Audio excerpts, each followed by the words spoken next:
ఇక్కడ కూడా యేసు ప్రభువారు ఒలీవల కొండ మీద ఉన్నారు.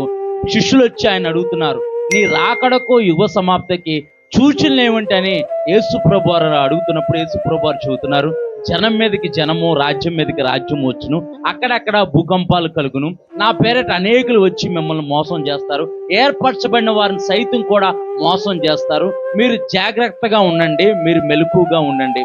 నోవాహు దినాల్లో ఎలాంటి స్థితిగతులైనా ఉన్నాయో, నోవాహు దినాల్లో ఎలాంటి పరిస్థితి అయితే ఉందో, ఈ అంత్య దినాల్లో నేను వచ్చే సమయప్పుడు కూడా అలాంటి పరిస్థితులే మీరు చూస్తారు. నోవాహు దినాల్లో పెళ్లి చేసుకున్నట్టు, పెళ్లికి ఇవ్వబట్టు ఉండుట చూసి వారు భయమేమీ లేదని లోకులు అనుకుంటున్నారంట. భయమేమీ లేదు, నెమ్మదిగా ఉంది, అపాయం ఏది రాదని అనుకుంటుంటే గర్భిణీ స్త్రీకి ప్రసవ వేదన కలిగినట్లు అకస్మాత్తుగా ఆపద సంభవించునని పరిశుద్ధ గ్రంథమైన బైబిల్లో రాయబడి ఉంది. ఇప్పుడు లోకం చూసుకుంటే నెమ్మదిగా ఉంది. ఎవడేమైపోతే నాకెందుకు, ఎవడెత్తిపోతే నాకెందుకు, నేను బాగానే ఉన్నాను కదా, నా కుటుంబం బాగానే ఉంది కదా అని అనుకుంటుంది. మనం ప్రపంచాన్ని ఒకసారి పరిశీలిస్తే కనుక భయంకరమైన వాతావరణము ప్రపంచంలో కనబడుతుంది.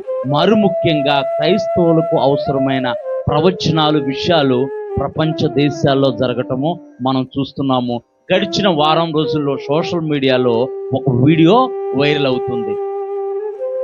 దేవుని యొక్క మూడో మందిరము, దేవుని యెరూషలేములో మూడో మందిరం కట్టబోయే ముందు అక్కడ ఉన్న యాజకులు ఏం చేస్తారంటే ఎర్రని పేను బలిచ్చేసి, బలిచ్చిన తర్వాత అదంతా బూడిదైపోయిన తర్వాత ఆ బూడిది నీళ్ళలో చల్లి వారు అక్కడ ఉన్న ఉపకరణల మీద దాన్ని చిలకరిస్తారు. వారు బలి కొరకు ఎప్పటి నుంచో కొన్ని పేయల్ని వాటిని దాచి వారు పరిశీలిస్తున్నారు. ఆ ఎర్రని పేకి ఒక్క తెల్ల వెంట్రుక కూడా ఉండకూడదు, ఒక్క మచ్చ కూడా ఉండకూడదు, ఒక్క డాగు కూడా ఉండకూడదు. అయితే వారు పరిశీలిస్తున్నారు. వారు వాటిని కొన్ని సంవత్సరాలు వాటిని అమెరికాలో ఉంచారు. అమెరికా నుంచి మళ్ళీ యెరూషలేముకి తెప్పించి ఇప్పుడు సోషల్ మీడియాలో ఒక వీడియో వైరల్ అవుతుంది. ఎర్రని పేను వారు బలిచ్చారని చెప్పేసి వైరల్ అవుతుంది. కొంతమంది ఏం చెబుతున్నారంటే నిజంగానే వారు ఎర్రని పేను బలిచ్చారని చెప్పేసి కొంతమంది చెబుతున్నారు. కొంతమంది ఏమంటారంటే మామూలుగా వాళ్ళు ట్రైల్ వేశారని చెప్పి చెబుతున్నారు. మామూలుగా వాళ్ళు ఒకసారి ట్రైల్ వేశారు, మామూలుగానే వారు బలిచ్చారని చెప్పేసి కొంతమంది చెబుతున్నారు. అంటే ఇలాంటి పరిస్థితులు, ఇలాంటి స్థితిగతులు మనం చూస్తున్నప్పుడు మనకు ఒక అవగాహన రావాలి. మన లోకరక్షకుడు, మన పెళ్లి కుమారుడు మధ్యాకాశానికి రాబోవటానికి సిద్ధంగా ఉన్నాడు. దేవుని నామానికి మహిమ కలుగును గాక. ప్రపంచ దేశాల్లో మనం చూస్తుంటే కరువు, కాటకాలు, జనం మీదకి జనము, రాజ్యం మీదకి రాజ్యము వస్తున్నాయి. అంటే ఇలాంటి పరిస్థితులు, ఇలాంటి స్థితిగతులు జపాన్లో విపరీతమైన వర్షాలు పడుతున్నాయి. జపాన్లో విపరీతమైన వర్షాలు, విపరీతమైన భూకంపాలు. మొన్న ఒక రోజు అయితే సోషల్ మీడియాలో అన్ని న్యూస్ ఛానల్ కలిసి ఒకే ఒక టైటిల్ని పెట్టి న్యూస్ రిలీజ్ చేసింది. ఏంటంటే ప్రపంచానికి అంతము తప్పదా.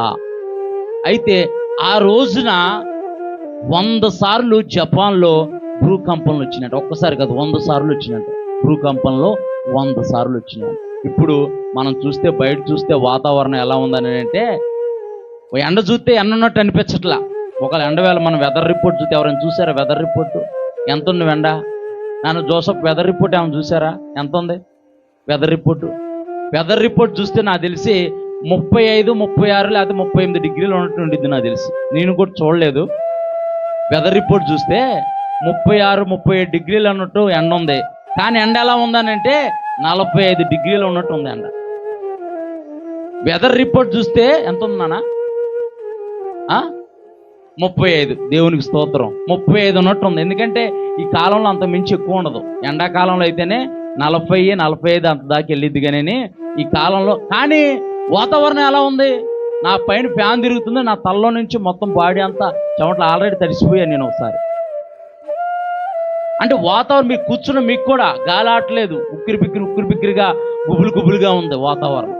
అంటే ఇలాంటి వాతావరణం దీని అంతటికి ఏంటంటే గ్లోబల్ వార్మింగ్ అని అంటున్నారు శాస్త్రవేత్తలు. గ్లోబల్ వార్మింగ్ అని అంటున్నారు. పరిశుద్ధ గ్రంథమైన బైబిల్ ఎప్పుడు చెప్పింది సమస్తము కూడా మిక్కటమైన వేండ్రంతో లయమైపోతుంది. కానీ క్రీస్తుని ఎరిగిన బిడ్డల కొరకు దేవుడు కొత్త ఆకాశాన్ని, కొత్త భూమిని సిద్ధపరిచాడు. దేవుని నామానికి మహిమ కలుగును గాక. లోకంలో ఎవరికీ లేని నిరీక్షణ దేవుడు ఆయన యందు విశ్వాసం ఉంచిన వారి కొరకు ఆయన ఉంచాడు. దేవుని నామానికి మహిమ కలుగును గాక. ఇలాంటి పరిస్థితుల్లో, ఇలాంటి స్థితిగతుల్లో ఇంకా దేవుని యందు నీవు విశ్వాసం ఉంచకుండా, దేవుని యొక్క పరిశుద్ధ రక్తంలో నీవు కడబడకుండా కాలయాతన చేస్తున్నావేమో, కాలాన్ని వృధాగా పోగొడుతున్నావేమో, కాలాన్ని దుర్వినియోగం చేస్తున్నావేమో. ఇదే మిక్కిలి అనుకూలమైన సమయము, ఇదే రక్షణ దినము. ఎప్పుడు ఏం జరుగుతుందో ఎవ్వరికీ తెలియని పరిస్థితుల్లో మనం ఉంటూ ఉన్నాం. అయితే ఇక్కడ మహిమగల సింహాసనం మీద దేవుని కుమారుడు వచ్చినప్పుడు మహిమగల సింహాసనం మీద ఆయన ఆసీనుడవుతాడని దేవుని ఒక వాక్యం చెబుతుంది. ఆయన వచ్చి ఆ యొక్క సింహాసనం మీద, మహిమగల సింహాసనం మీద ఆయన ఆసీనుడైనప్పుడు ఏం జరుగుతుందో మనం చూద్దాం. ఒకసారి చదువమ్మ. ఇప్పుడు సమస్త జనులు, ఎప్పుడు యేసు ప్రభువారు రెండోసారి వచ్చినప్పుడు ఆయన మహిమగల సింహాసనం మీద ఆసీనమైనప్పుడు, అప్పుడు సమస్త జనములు ఆయన ఎదుట పోగు చేయబడి, సమస్త జనములు అంటే కులం లేదు, మతం లేదు, జాతి లేదు, రంగు లేదు, ఏ భేదం లేదు. అందరూ పాపం చేసి దేవుడు అనుగ్రహించి మహిమని ఎలాగైతే పొందలేకపోతున్నారని దేవుని యొక్క వాక్యం చెబుతుందో, ఇక్కడ సమస్త జనములు కూడా యేసు ప్రభువారి ఎదుట పోగు చేయబడతారు. అంటే భూమి లోపల ఏదో పని చేసుకుంటూ భూమి లోపల చనిపోయిన వారు, సముద్రం మీద ప్రయాణం చేస్తూ సముద్రం మీద చనిపోయిన వారు, ఆకాశంలో ప్రయాణం చేస్తూ మనం చూసాం. అలహాబాద్ ఎయిర్పోర్ట్ దగ్గర నుంచి ఒక విమానం బయలుదేరగానే జస్ట్ ఒక్క నిమిషంలో విమానం కూలిపోయి చనిపోయారు అనేక మంది. దాదాపు 300 మంది చనిపోయినట్టు చెబుతున్నారు. ఒక్కడో బతికాడు.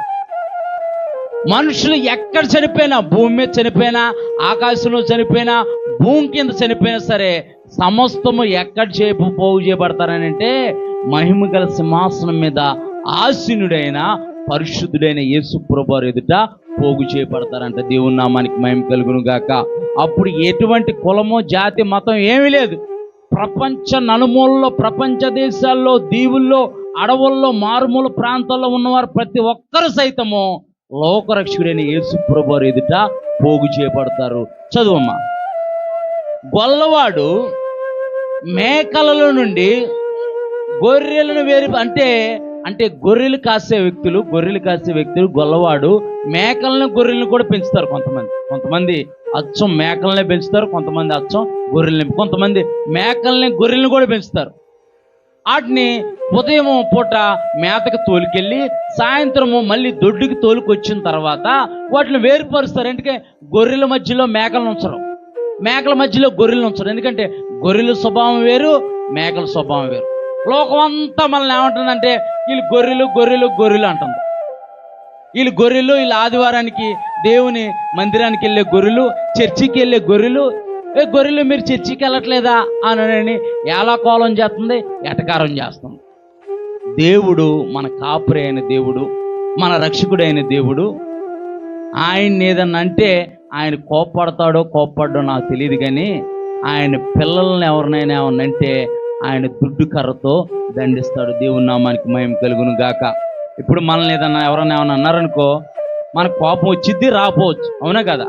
అదే మన పిల్లోడు తప్పు చేసినా, మన పిల్లోడు ఏదైనా చేయరని పని చేసినా, ఎవరన్నా వచ్చి మీ పిల్లోడు ఇది అని అంటే మన కోపం వచ్చిద్దా రాదా?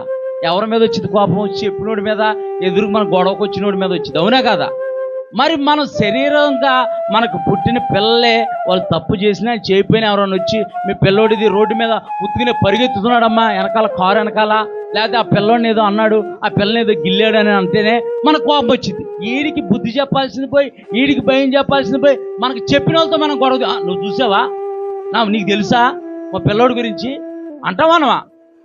మరి శరీరక సంబంధంగా మరి కని పెంచిన మనకే అంత ప్రేమ ఉంటే, ఆయన పరిశుద్ధమైన రక్తాన్ని చిందించి కొనబడిన మన పట్ల ఆయనకి ఎంత ప్రేమ ఉంటుంది. దేవుని నామానికి మహిమ కలుగును గాక. ఆయన నిన్ను విడువుడి ఎడబాయనని అంటున్నాడు. ఆయన సదాకాలము మీతో ఉంటానంటున్నాడు. గొర్రెల్ని మేకల్ని గొల్లవాడు వేరుపరిచినట్లంట. గొర్రెల దొడ్లోకి గొర్రెల్ని, మేకల దొడ్లోకి మేకల్ని అక్కడ వేరుపరిచి పంపిస్తాడంట. చదువమ్మ. గొల్లవాడు మేకల నుండి గొర్రెలను వేరుపరిచినట్లు ఆయన వారిని వేరుపరిచి తన కుడివైపున గొర్రెలను అంట, అందరు శ్రద్ధగా వినాలి. తన కుడివైపున గొల్లవాడు మేకలను గొర్రెలను వేరుపరిచినట్టు కుడివైపున గొర్రెలను చదవమ్మ, ఎడమ వైపున మేకలను నిలవబెట్టును.